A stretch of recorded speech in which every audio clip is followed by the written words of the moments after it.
Les amis, bonjour à tous et surtout bienvenue sur la chaîne. J'espère que vous allez bien. Malheureusement cette année, pour tous les supporters du PSG, on va pas se mentir, on va pas avoir des souvenirs totalement incroyables. Et c'est pour ça que justement, je vous ai préparé une vidéo spéciale. Je vous propose, pour l'été prochain, un mercato juste parfait, pour seulement 180 millions d'euros. Les amis, je vais pas parler plus longtemps, je vais directement envoyer le reste de la vidéo. Mais juste avant, si jamais vous adorez le travail effectué sur cette chaîne-là, n'oubliez pas de laisser un pouce vers le haut. N'oubliez pas également de laisser un commentaire, ça fait toujours plaisir.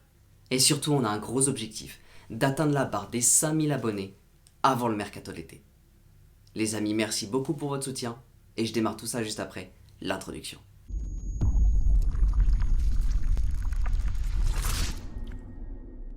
On va pas se mentir, inutile d'aller chercher extrêmement trop loin. Avec 180 millions, je vais vous montrer à quel point le PSG peut aller super loin dans les objectifs. Ça va être simple dans cette vidéo-là, je vais commencer directement par le coach et par le gardien, et je vais finir directement par les attaquants. Bien sûr, vous le savez, Pochettino doit partir du PSG, en tant que nouveau coach du PSG, pour ramener de l'ordre sur le terrain et surtout dans le vestiaire, pour amener une réelle hiérarchie, et pour maintenir les égos des joueurs, forcément que j'ai choisi Zinedine Zidane. Donc Zidane doit être le nouveau coach du PSG.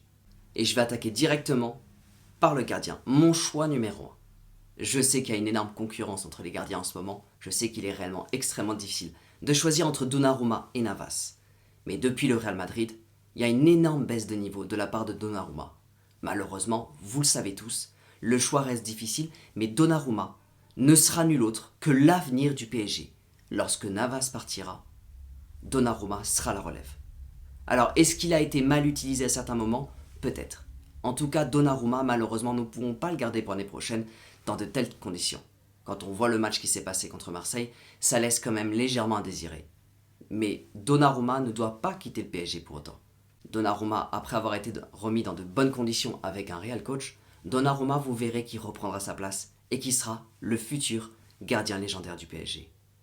C'est pour ça que pour l'instant, en tant que numéro 1, je garderai l'inévitable Navas. Je vais passer maintenant directement à la composition. La composition, j'en ai parlé plusieurs fois, ça sera nul autre que du 3-5-2, avec bien sûr toute la force déposée sur les latéraux. Je commence directement par une défense à 3. Je sais qu'il y a énormément de questions autour de Sergio Ramos, pourquoi pas le voir rester au PSG? Qui vous dit que Sergio Ramos va pas revenir dans des bonnes conditions et justement assurer une place de titulaire? Vous savez très bien que quoi qu'il arrive, si Sergio Ramos est dans l'équipe, le bloc est beaucoup plus haut, l'équipe joue beaucoup mieux, et surtout il y a une réelle puissance en défense, aux côtés de Kimpembe et Marquinhos. Et j'en viens directement à Marquinhos, même s'il y a une baisse de régime, Marquinhos reste totalement un pilier de l'équipe du PSG. Et je ne vais pas parler beaucoup plus longtemps forcément de Kimpembe, Kimpembe qui fait partie de la section de l'équipe de France, Kimpembe qui sera là pour la Coupe du Monde 2024, et vous inquiétez pas, Kimpembe va reprendre confiance en lui. Pour le peu qu'il soit champion du monde 2024, donc c'est-à-dire 2 fois champion du monde d'affilée, Kimpembe a énormément d'expérience. Et juste encore une fois, dans des bonnes conditions, avec un réel coach, vous allez voir que dans tous les cas, ces 3 défenseurs-là vont être beaucoup plus réguliers, et surtout ces 3 défenseurs-là vont être totalement irréprochables. Je passe directement maintenant aux latéraux. Et pour les latéraux, je vais parler en premier temps de Nuno Mendes. Nuno Mendes qui a été recruté directement depuis l'été dernier, et Nuno Mendes, on va pas se le cacher. C'est une énorme pépite. Il réussit quasiment l'ensemble de tous ses matchs avec le PSG. Son envie est à la hauteur de son talent.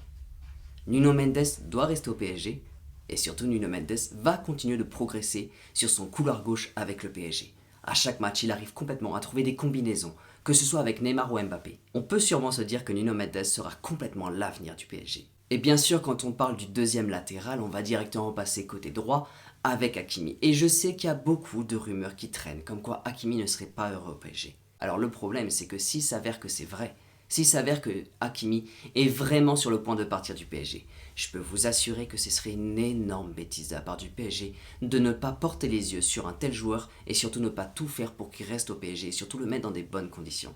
Si Hakimi part du PSG, ce serait une énorme erreur professionnelle. Hakimi fait partie des joueurs qui doivent rester au PSG, qui doivent rester dans ce couloir droit et surtout qui symbolisent totalement l'avenir encore une fois du PSG. Hakimi est une énorme pépite, on l'a vu lors de ses débuts. Hakimi dans de bonnes conditions, encore une fois avec un réel coach, Hakimi va faire extrêmement mal. C'est pour ça que j'ai directement mis Hakimi sur le couloir droit. Nuno Mendes et Hakimi serviront donc du coup de pistons. Ils feront les allers-retours entre la défense et l'attaque pour apporter bien sûr du danger en attaque, mais surtout revenir aider les défenseurs. Alors bien sûr, plus la vidéo avance, plus on arrive aux endroits qui sont hyper importants pour Paris. Je vais directement parler du milieu de terrain. Le milieu de terrain depuis quelques années au PSG, on va dire que c'est clairement un gouffre à problème. Car clairement, la personne qui porte le PSG au milieu de terrain depuis quelques saisons, forcément ça va être Marco Verratti. Mais Marco Verratti, on n'est pas sûr de sa régularité en poste de titulaire. Mais Marco Verratti n'a pas été blessé depuis un moment. Et si Verratti est en très grande forme l'année prochaine, forcément ce sera le premier défenseur que je mettrai au PSG. Et on arrive complètement à notre premier recrutement. Il s'agira bien sûr de Paul Pogba. Et bien sûr, ce premier recrutement va être complètement gratuit. Paul Pogba arrive à la fin de son contrat dès cet été. Et le PSG a complètement les yeux rivés sur Paul Pogba depuis des années. Paul Pogba n'a jamais caché ses envies de un jour jouer au PSG, mais surtout de retrouver ses camarades de sélection. Forcément Kylian Mbappé et Presnel Kimpembe. Avec ses qualités de récupération, de dribble, de course, mais surtout de ballon long, et sa précision des passes, Paul Pogba serait le milieu parfait pour le PSG. Afin de jouer haut et bien sûr, créer des attaques rapides. Je passe maintenant bien sûr à ce joueur qui a été énormément critiqué. Ce joueur qui a fait seulement une saison au PSG et qui est sous les feux des projecteurs. Qui ramène, oui, énormément d'argent, mais je peux vous assurer que ce joueur-là, le jour où il sera mis dans des bonnes conditions au PSG, on sera extrêmement content de l'avoir récupéré gratuitement. Je parle bien sûr de Lionel Messi. Je mettrai Lionel Messi directement juste devant l'attaque. Pour avoir un relais entre la défense et l'attaque. Vous savez très bien, Lionel Messi ne peut pas être sur les côtés ou directement en attaque. Il n'a plus les jambes qu'il avait avant. Il n'a plus la même énergie qu'il avait au FC Barcelone. D'abord, il y aura un gros travail à faire de la part de Zidane pour le mettre dans des bonnes conditions et surtout pour lui remettre de la confiance. Et surtout avec une excellente équipe qui vont dans la même direction, Lionel Messi, et sera capable de tout faire en Ligue 1. Forcément, le niveau entre la Liga et la Ligue 1 n'est pas du tout le même. Il y a beaucoup plus d'espace en Ligue espagnole. En Ligue 1, c'est beaucoup plus compliqué pour lui. Il va lui falloir encore un léger temps d'adaptation. Mais vous inquiétez pas, ça va se faire. L'année prochaine, je mise clairement gros sur Lionel Messi. Je sais qu'il arrivera à faire quelque chose. Donc bien sûr, Lionel Messi sera le relais entre le milieu et directement l'attaque. Il va créer du jeu entre les petits espaces et surtout les grands espaces, afin d'écarter ou resserrer le jeu de l'adversaire. Et bien sûr, on passe aux attaquants. On passe à cette grande question, cette ultime question, où même le président de la France est venu s'intégrer dans les négociations. Je parle forcément de Kylian Mbappé. Pour l'instant, Kylian Mbappé n'est pas parti au Real Madrid. Donc je le compte directement dans ma titularisation pour l'année prochaine. Je fais comme si notre génie de Bondy était encore au PSG. Et jusqu'à preuve du contraire, aujourd'hui il est toujours sur les feuilles de match. Donc Kylian Mbappé sera mon premier attaquant que je mettrai au PSG. Je le mettrai côté gauche. Inutile de vous rappeler que Mbappé est auteur de 70% des buts du PSG cette saison. Meilleur buteur de la Ligue 1, meilleur passeur. Mbappé est tout simplement sur le point d'anéantir tous les records. Impossible de le laisser sur le banc du PSG. Mais c'est surtout que quand vous avez une liaison entre défenseur jusqu'à l'attaquant, entre Kimpembe, Pogba et Mbappé, vous allez voir qu'il peut se passer énormément de choses en plein match. Alors oui, forcément, si Mbappé part cet été, oui, mon choix numéro 1, ce serait forcément Haaland. Et je vais passer maintenant à la dernière personne, qui est un choix extrêmement compliqué. Car beaucoup de mercatos sont sortis sur la chaîne, et le choix est très compliqué. Entre par exemple Sadio Mané, Mohamed Salah, Haller ou tout simplement Darwin Nunez. Le choix est extrêmement compliqué. Car au PSG, le choix va se porter entre le talent, entre l'envie de jouer, entre les compétences et l'expérience et surtout l'âge. Mais là, aujourd'hui, en tant que titulaire indiscutable, aux côtés de Lionel Messi et Mbappé, j'ai pas porté les yeux sur directement l'amour du PSG, ce qui aurait représenté directement Darwin Nunez, qui serait le futur Cavani. J'ai porté les yeux sur l'acceptation de Lionel Messi à jouer avec quelqu'un. Vous savez que c'est ultra important et vous savez que Messi dictait énormément le jeu au FC Barcelone. Et vous savez que Lionel Messi, lorsqu'il était au FC Barcelone, voulait absolument recruter dans son équipe un certain joueur que même Zinedine Zidane voulait absolument recruter au Real Madrid. Pour le côté droit de l'attaque, forcément je parle de Sadio Mané. Vous auriez donc une attaque Messi, Kylian Mbappé et Sadio Mané. Mais là, je sais ce que vous êtes en train de vous dire. Vous êtes en train de vous dire qu'on n'arrive pas encore aux 180 millions proposés pour le PSG dès cet été. Et c'est normal. Cette personne-là va faire partie justement des milieux défensifs.